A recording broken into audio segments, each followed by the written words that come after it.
Tell me why we fight. Because our enemy still lives. You all have traveled far and miss the warmth of home. But tonight, think of only one thing. Killing the monster.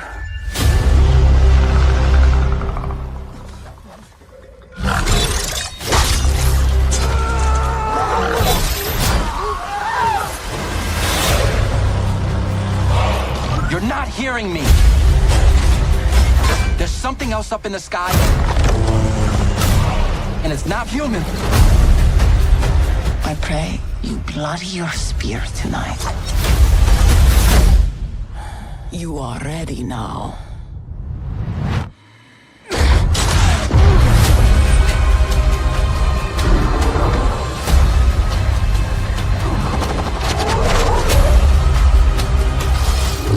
There's only one way to kill it. We must fight together. Here we go.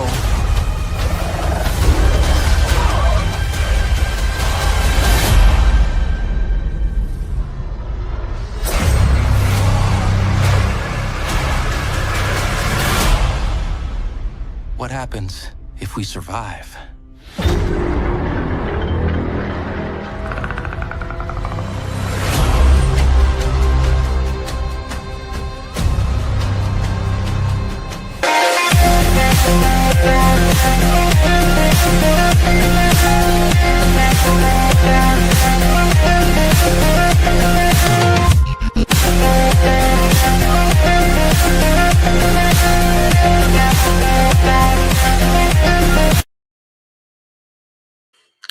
Hello everybody and welcome to the Entertainment Headquarters and welcome to a very special live review. And I wanted to do this review live because, you know, this is a film that had been very much anticipated and it wasn't a disappointment. Let's see that. It didn't disappoint at all. It was a film that, you know, I think a lot of people have welcomed with much love. And, you know, it's about damn time that the Predator franchise was picked up and given some damn respect, if you ask me. And as you can see, my friend DJ Anubis disagrees with that statement because he, you know, not very good. You know, the movies he likes are not that good. What can I say? Hello, thank you for watching, Sarah. Thank you for joining us today. But yes, let's get more serious. Predators, Killer of Killers, which for me has put some much needed love and life into the Predator franchise. Yes, much needed love and a real good boost. You know, Predator for me, the very first one, way back in the 1980s with Arnold Schwarzenegger, and you know, just fantastic, just a classic. It will always remain a classic. And for me, the sequel to that particular movie, Predator 2, is just as important and is just as popular as the first one. Once you get past the first two movies, I don't know why, but 20th Century Fox kind of dropped the ball on the Predator franchise. They kind of just didn't know where to lead it or didn't know what to do with it. It survived in video games and comic books and of that nature. But as turns for new movies, they just seem to dry up.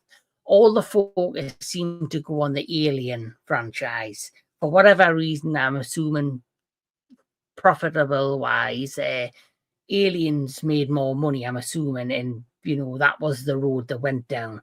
But for me, Predator has always remained, for me, between Alien and Predator, you know, my favourite. It really has. Just the look of the Predator, the design of the Predator, just how the Predator works and functions, and the whole mythos of this hunting alien race that basically target Earth, target humans, and use us basically as target practice. and they're looking for that ultimate prize in the ultimate hunt. And I think that's always appealed to me when it comes to the Predator franchise. So, you know, that for me is what I really love and appeals to me about the Predator franchise. And for many, many years, we've had many, many attempts to basically rebuild the Predator franchise. You know, they tried with Alien versus Predator, but unfortunately, that just didn't live up to the mark. The first one's watchable. The second one's garbage, in my opinion.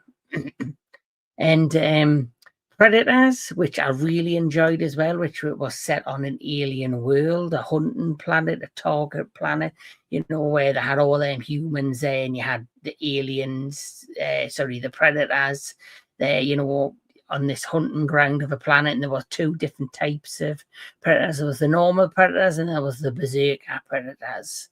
And then the other films after that, just for me, are just such, you know, a sad effort to really bring, you know, much love and joy to the Predator franchise. And it really needed a fresh set of eyes and a fresh, you know, take on it. And that is where director Dan Trachtenberg came in, because he came in and he created Prey, and Prey really did bring a fresh perspective and a fresh pair of eyes, and, you know, regenerated the Predator franchise. And it's because of that I believe Predator has now had like this great kickstart.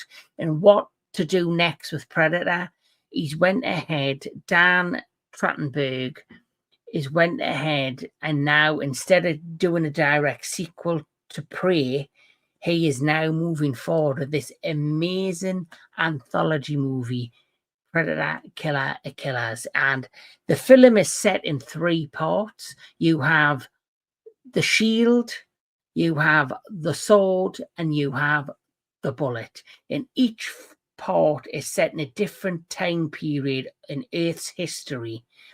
And then we go from them periods in Earth's history to, I'm assuming, the Predator homeworld, which we'll get into. But let's talk a little bit about Predator Killer Killers. Predator Killer Killers is a 2025 American adult animated science fiction action horror anthology film, directed, like I say, by Dan Trachtenberg, co-directed by Joshua Wassung, and written by Michael Robert Ruto, produced by 20th Century Fox. It is the 6th film and 8th installment overall in the Predator franchise. So let's talk about the first part of Predator Killer Killers. It is, of course, the Shield, the imposing 9th century Viking warrior. Her name Ursa is sort of like the Norse equivalent of Prey's Naru. With her improvisational skills and determined single-mindedness, but matched with a savage, bloodthirsty streak of revenge that, quite shockingly for timid viewers, might be shocked with the violence. But, you know, the character of Ursa, basically, you witness her as a small young child, watches her father get killed by this other Viking warlord, who then it skips to her as an older woman with her own son and her own, you know, she's leading the Viking tribe against this raid on to overthrow this Viking warlord, I'm assuming, who basically killed her father. And during this entire scenario, they are being watched very sneakily by an unknown entity, which of course is the Predator. And, you know, the whole start of this was very, for me, interesting start. I loved the character of Ursa. I loved how she was a young girl who witnessed her father's, you know, untimely demise, and it stayed with her for all her life. And then she went forward to try and revenge his death, but at the same time of trying to raise her own son in the ways of their life and their traditions. And The first part of Killer of Killers does not let up at all. There is plenty of amazing action, lots of animated gore, and great visuals that I was not expecting. The animation style in Killer of Killers, you know, when it first started and hit the credit, I wasn't sure how I was going to take the animation style. But the more I got involved in the movie and pulled in thanks to these characters and the amazing script and storytelling, I thoroughly just got sucked in. And the animation style, I just thought flowed perfectly throughout each of the three individual stories. And the first story, The Shield, you know, Ursa, like I say, this is Ursa. She is amazing looking. She's a fantastic, you know, warrior, queen of a Viking lady who, you know, she wants to revenge her father's death so she can make her way to Valhalla one day.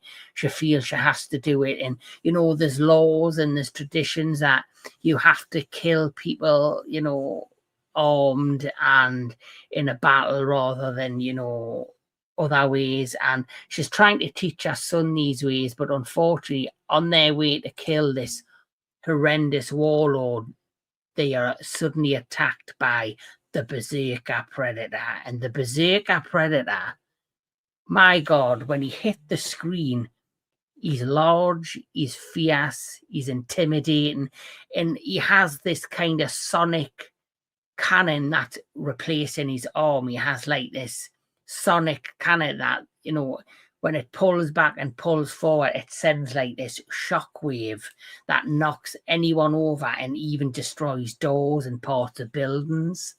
And I thought the first part really, you know, started with a bang. So where do you go after this story where Ursa takes on with her kin against the Berserker Predator? Well, you know, I thought how this ended was very mysterious. It ends where, you know, the events transpire between Ursa, this predator, and the clan versus the warlord. Once that takes place, it then reveals she is being held captive somewhere. And then it pans out to this other figure in the distance, which then reveals the beginning of our second story in Predator Killer of Killers. And the second story is, for me, my favourite. I absolutely love the second part of Killer in Killers. For me, I wish they had done a solo Predator movie during this time period in feudal Japan. And I think, you know, after Prey, there was lots of rumours that we were going to get different, you know, maybe anthology movies or just solo movies set in different periods. Like, for example, the next movie coming out, the live action film, which is Predator Badlands, a lot of people assumed that was going to be set during World War One or two. And then obviously they were hoping to get a, you know, a Shogun type Predator movie with Sanada, who stars in Shogun, in the lead. They were hoping he would be in that movie, and it was something everyone was hoping to gravitate to. But here we are, not with one of these kind of stories. We're getting three for the price of one, which is brilliant. But this story, which is called The Sword, is my favourite out of the three that are told on screen. So The Sword, by 1906 in Japan, brothers Kenji and Kiyoshi, sons of a samurai warlord, are ordered to duel to determine their father's successor. Kenji refuses to fight, but Kiyoshi attacks and defeats him. Kenji flees. 20 years later, Kiyoshi has become lord of the region, while Kenji has lived in exile as a shinobi. And, you know, this story, you know, of revenge, and, you know, this for me was my favourite. I just love the whole setup of the second story between these two brothers, this Japanese warlord that makes his sons fight for his approval to determine who's going to be the next in line to take over as the next ruler of that region. And then, of course, you have this hunting predator that is keeping an eye on everything that's going on, which I love the setup of these particular stories within the world of Killers, because they set up the stories by telling you the short story with characters, and then they introduce the predator midway through. So the predators really, for their 3 individual stories, literally is the side character. It gives you that feeling and gives you that opportunity to fully bond with the characters that they've created for the stories and for the anthology. And like I say, the story continues 20 years later, where you've got Kenji, who is in exile. You've got Kiyoshi, who's now the new ruler, and it shows you Kenshi kind of invade the castle where he's staying in the Japanese royal castle where he's staying, and he goes through all of his guards till he eventually gets to them, and they start dueling. But as they're dueling, they are then have to put their differences aside when they are suddenly attacked by this badass predator. Now, this predator was probably my favorite of the 3 we are introduced to in Killers. So this is like, he looks badass. This, when he's standing in in the shadows on the top of the roof of these Japanese rooftops with the dragons hanging over, and he's gliding. He looks like a stealth samurai himself with his armor. And their story basically continue where they have to join forces to take on this one samurai. And generally, it's my favorite. Like I say, I just love this story. I love the aesthetic of it. I love the way it looked. I love the animation style in this story. I love the 2 characters. And then, of course, Kenji, he and his brother have to take on this predator. In the gore in this, the fight sequences throughout this Japanese, castle, and how the guards are trying to team up against the predator, and they just get taken out one by one, was so creative, so inventive, brilliant. It just breathes new life into the Predator franchise. And I think it works great with the gore effects in animation, because let's face it, 20th Century Fox, which is now owned by Disney, won't have the balls to make this live action.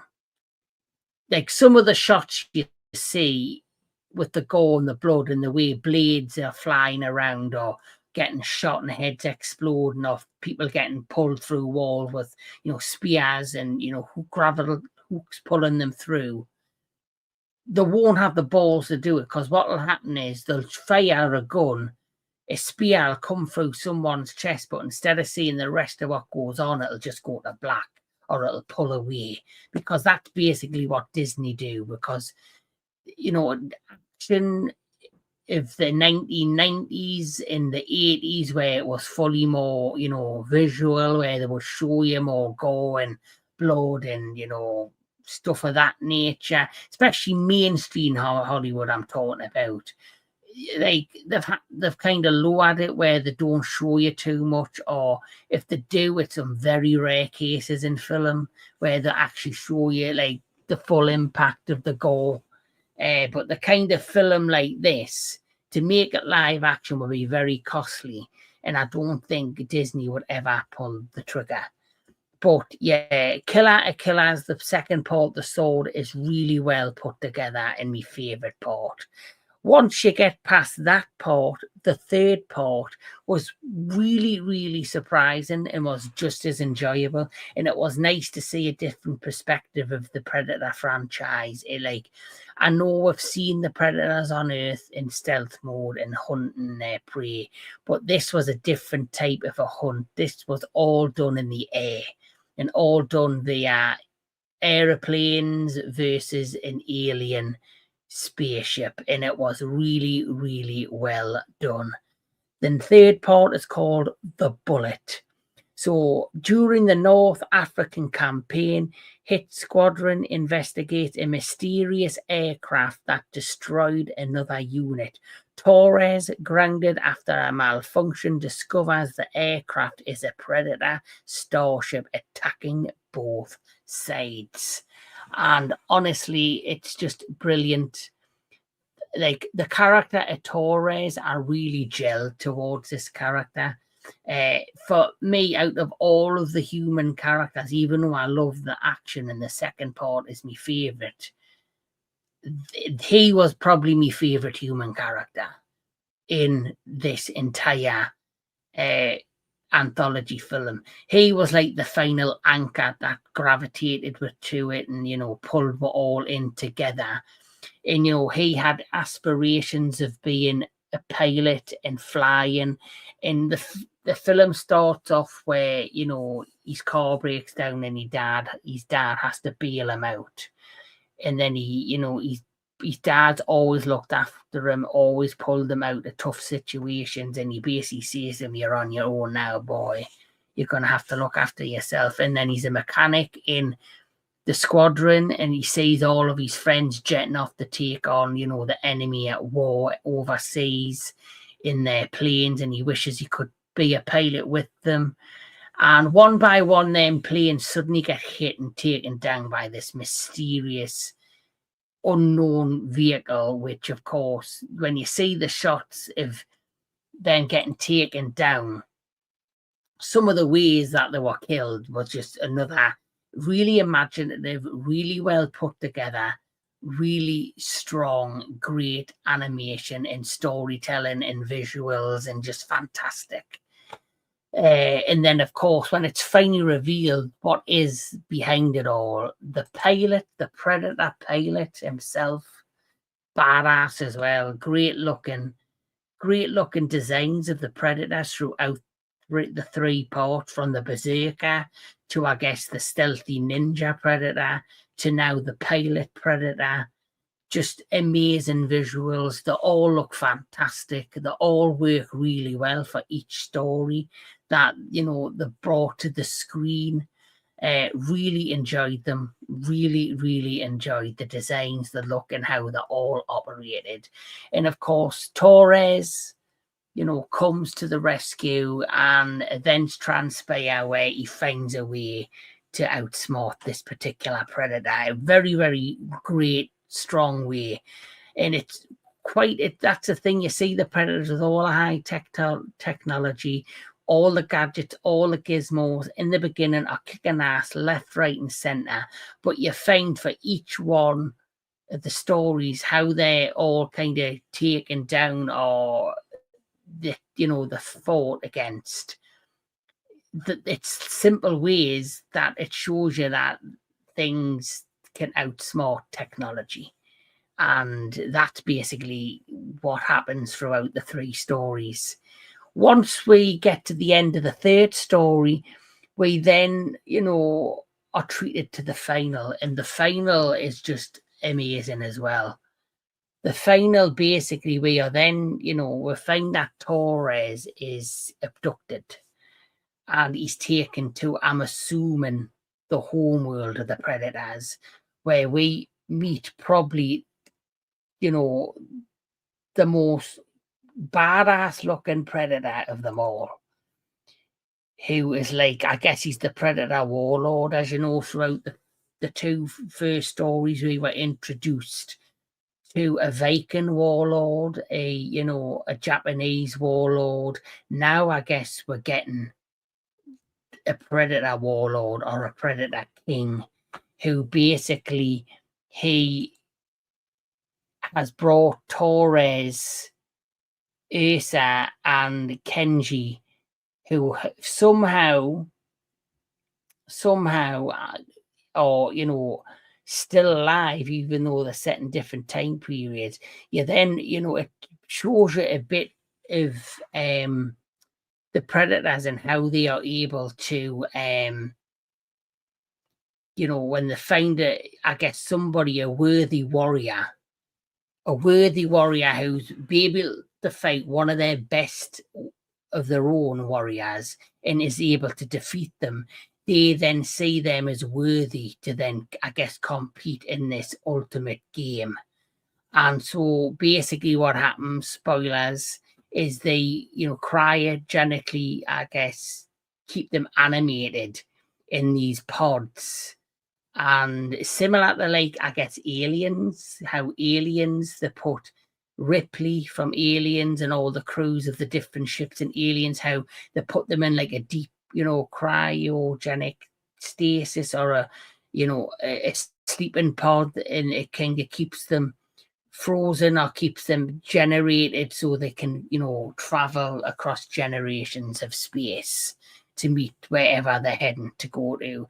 Very similar to that in how this works, how these three characters from different three time periods in Earth history were basically frozen in time and brought to this world via these pods, and then are then put in this giant game to fight to the death.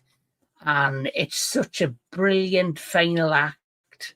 And one thing I'll not spoil is the end. And basically, you know, the three of them have to team up against this warrior, warlord or king, to take on all of these different characters and predators. And it ends on a cliffhanger that definitely leaves it open for a sequel. And I generally believe if this thing does as well as I expect it to do, we will definitely get a Killers Part 2.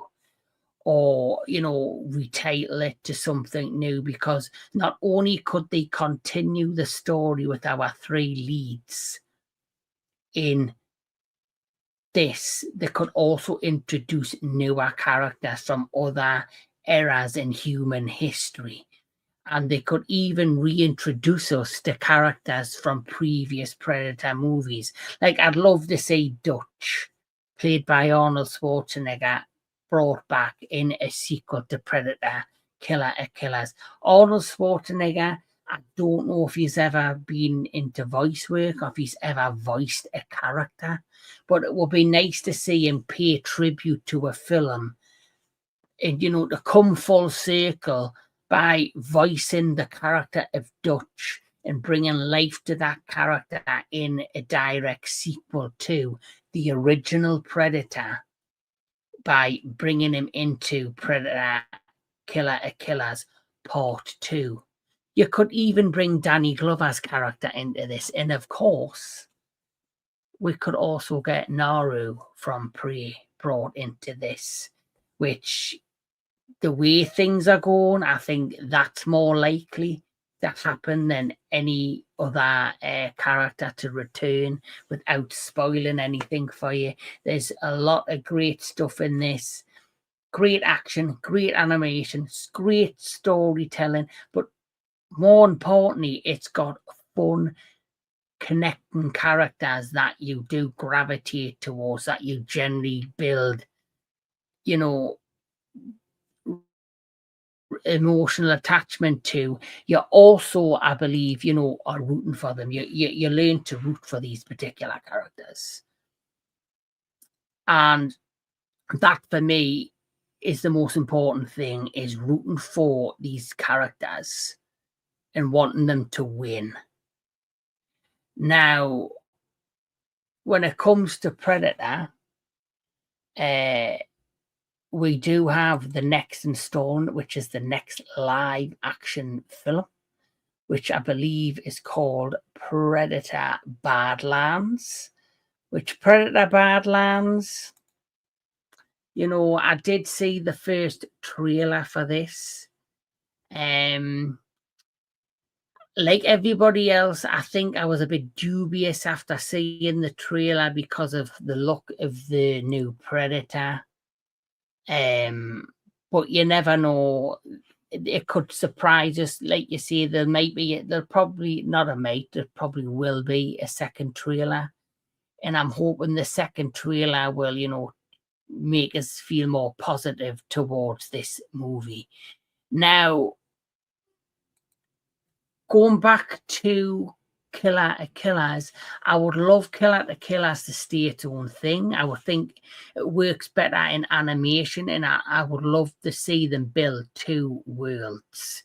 The animated franchise and the live action franchise. I think the animation franchise, like I say, could connect to the original Predator, Predator 2, even Predators. The third one, it could connect to those movies and bring in human characters, since the actors could do the voice work for them. But then when it comes to Predator Badlands, it's already kind of been revealed via the trailer that it is going to somehow be linked to, Alien. Whether we'll see a xenomorph in this, or whether it's just related to the company that is associated with that particular franchise, who knows? But going back to Predator, Killer of Killers, I loved it from start to finish. I was totally mesmerized once I kind of took in where they were going with it. I thoroughly got behind it. It just worked from start to finish. It was well paced, well thought out. Script, storytelling. Dan Trachtenberg is just, he's killing it with the Predator franchise. He's really taken it by the horns and really delivered new life into it after a number of, really disappointing attempts and sequels. And for me, this is definitely my new favorite. If I had to rank my favorites in the Predators, it would definitely still be 1, 2, then Predator, Killers, then Predators, then The Predator. And I'm not even going to touch the Aliens versus Predator movies. I'll just drop them right at the end there. But yes, he's done a fantastic job. Very happy with it. Wanted to continue, continue to move forward. Let me know what you think of Predator Killer of Killers. Did you enjoy it? Do you think we're going to get a part 2? I think it's more than likely we will, because of its success. It will be weird to end it the way it did and not, show what happened next. Put it that way. If I'm going to rate Predator Killer of Killers, I'm going to have to rate it 10 out of 10. Yeah, gets a strong 10 out of 10.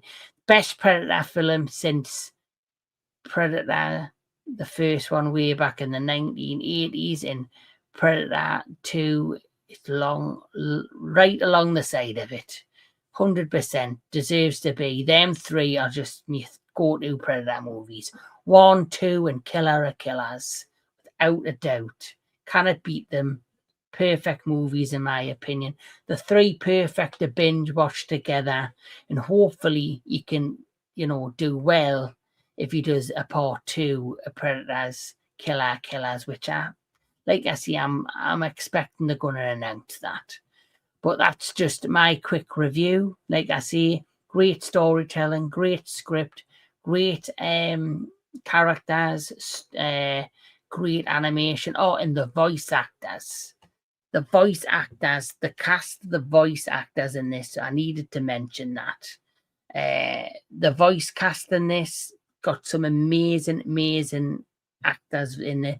Lindsay LaVanchi, Louis Ozara, Rick Gonzalez, and Michael Biehn. Now, Michael Biehn, he is a well-known actor. You should know his name. He was in the Aliens films.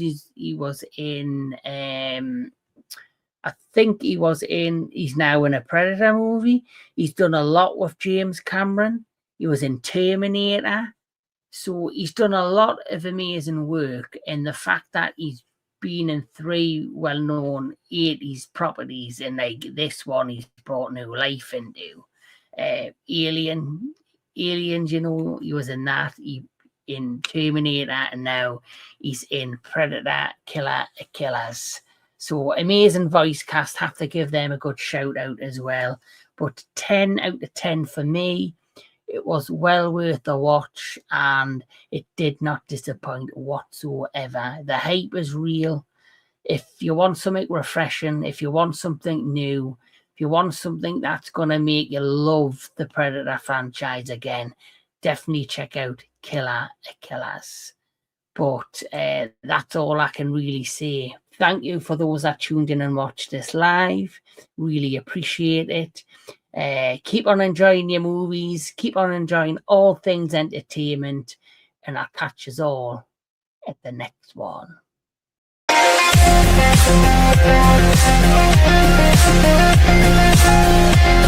right back.